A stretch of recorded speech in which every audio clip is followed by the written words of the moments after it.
Bollywood nostalgia তাহলে আবার দেখতে চলেছি আমরা। तुलसी तुम ठीक हो? ठीक लग रही हूँ मैं। तुलसी टीचर इज क्राइंग। अरे तुलसी रोना बंद कर वरना गाड़ मार देंगे यार। হ্যালো গাইস, এক্সপ্লোরেশনে আপনাদের সবাইকে স্বাগত।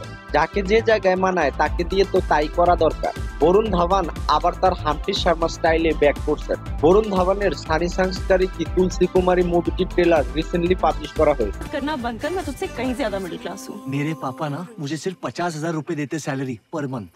मेरी सैलरी 25,000 है पर मंथ। फिर तो मिडिल क्लास नहीं तो लो मिडिल क्लास है।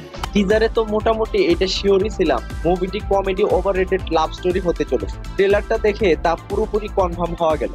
যাক, এটা দেখেই ভালো লাগছে বলিউড তার আগের ছন্দে ফিরতে ট্রাই করেছে। তা না হলে তো বলিউডের সকল ডিরেক্টররা সাউথ ইন্ডাস্ট্রির ফ্যান হয়ে গেছে, খালি কপি মারে সাউথ ইন্ডাস্ট্রি থেকে। তাহলে চলুন ট্রেলারটি কেমন হয়েছে তা নিয়ে কথা বলা যাক। বলিউড তার আগের ছন্দে ফিরছে আর ট্রেলারে পুরো স্টোরি বলে দেবে না তা কি হয়? শুরুতেই কমেডি মিক্স ইমোশন দিয়ে স্টার্ট। হানি লাভ করতে চায় আনান্যাকে আর তুলসী লাভ করতে চায় বিক্রমকে। এই আনান্যা আর বিক্রম দুইজনই সানি আর তুলসীকে রিজেক্ট করে একসাথে শাদি করতে চলেছে তারা। ভ্যাট কি কনফিউজিং বিষয়, মাথাটাই ঘুরছে। আপনারা বুঝতে পেরেছেন তো, তাই না? তো যাই হোক, এখন সানি আর তুলসী একসাথে মিলে ওদের জেলেস ফিল করাতে কি কি করে তাই নিয়ে মূলত মুভিটির স্টোরি আগাবে। আর এই জাহ্নবী কাপুরকে যে মুভিতেই দেখতাছি না খারাপ বলতে পারতাছি নাকি ভালো, সব ফিল্মেই সুটেবল লাগে মেয়েটাকে। তো যাই হোক, বরুণ ধাওয়ান তার পালার স্টাইলে কমেডি করতে চলেছে। আর এক সেকেন্ড, এই সিনটা কোথায় যেন দেখেছি। ও অরিজিৎ সিং এর সং নিয়ে ভাইরাল মিম। अरिजीत सिंह बनता है। मैं लगा था अरिजीत भाई।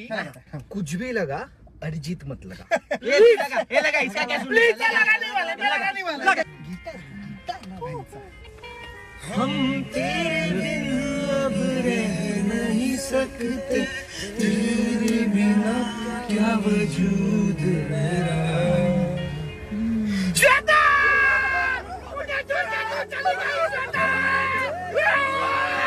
একদম হাফা কপি মারছে। তো যাই হোক, বরুণকে এইসব সিনে কিউটি লাগে। ওভারঅল ট্রেলারটিতে ডিফারেন্ট কিছুই নেই, আমার ভালোই লেগেছে। এখন আপনারা বলেন কমেন্টে আপনাদের ট্রেলারটি কেমন লেগেছে। আর ভিডিওটি ভালো লাগলে লাইক করে ফেলুন। তাহলে দেখা হচ্ছে নেক্সট ভিডিওতে। আর হ্যাঁ, এমন বায়োগ্রাফি আর মুভি রিলেটেড আপডেট পেতে আমার চ্যানেলকে সাবস্ক্রাইব করে পাশেই থাকুন। ধন্যবাদ।